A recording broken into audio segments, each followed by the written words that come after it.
now that the extremely rude person is upstairs, I can finish what I was saying earlier. So, it is actually biblical for a woman to be in a position of leadership, provided that a good and God-fearing man approves of her being in that position of leadership. And the implication and assumption is that a good and God-fearing man will approve of her being in that position of leadership, so long as God calls her to it. For example, I had mentioned Deborah, because that's actually the correct way to pronounce her name, but it got anglicized to Deborah. So Deborah and Lapidot, and Lapidot is mentioned as her husband, but we don't hear any more about that. So for so-called Pastor Gabe to use Deborah as an example. By the way, to so-called Pastor Gabe, I will never forget that you accused us Jews of having quote-unquote murderous intentions or murderous intent of our hearts. I sat there listening to that so-called prayer. It's no wonder that you used Deborah to say that if a woman is in a position of leadership, that means that God is judging the country. You're anti-Semitic, so I'm not surprised. And I remember the portraits of Luther and Calvin in one of the conference rooms. So I noticed, too, that there's a strong correlation of anti-Semitism and misogyny. So going back to the point of the, for lack of better terminology, of the fact that when men decide to be misogynistic and allege that, let me put it this way,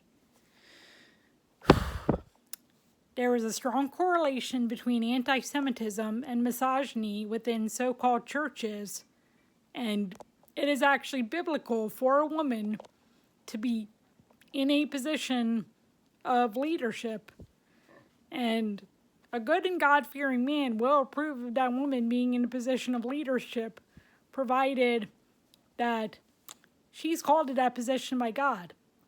In fact, Mordecai made Esther go and follow the calling of the king of Persia.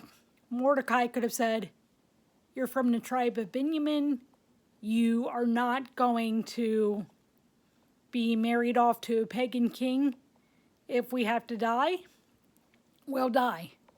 But Mordecai made Esther go, and not only that, but back in those days, religion and state were not separated at all. And Esther was going to have to rule as if she was a Jewish woman who was practicing Zoroastrianism. And so Esther was in a tough position, and of course Mordecai eventually said to Esther, as we find out, by the way, you need to tell the king that you are from the people of Yehuda, or as it was called back then, in whatever the Persian language was. Point being, so women are allowed to actually be in positions of leadership, and Deborah and Esther are not the only examples. You go to, for example, Priscilla and Aquila. They were working beside each other, and Priscilla and Aquila both pulled over Apollos, and they corrected him when he did not fully understand what was going on. When, if I recall correctly, the way it was put, he had some idea about Yeshua, but it wasn't fully there, and it was more, if I recall correctly, and I have to go back and read this, it was more along the lines of kind of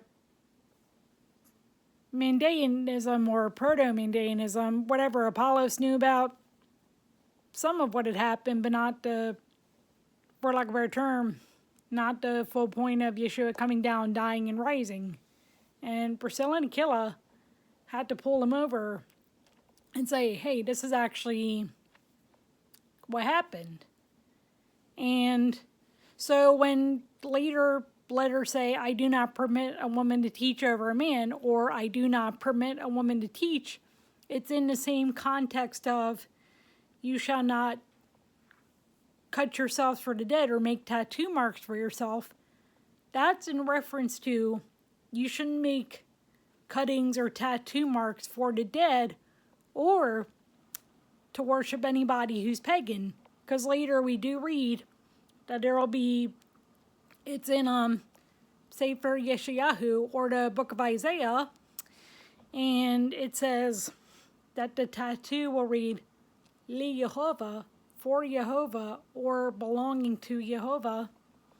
And by the way, I know that at John MacArthur's so-called seminaries that probably wasn't taught, but in any decent seminary, if any students were paying attention, they would have learned that, there will be a day where someone has a tattoo that translates to in English for the Lord or belonging to the Lord.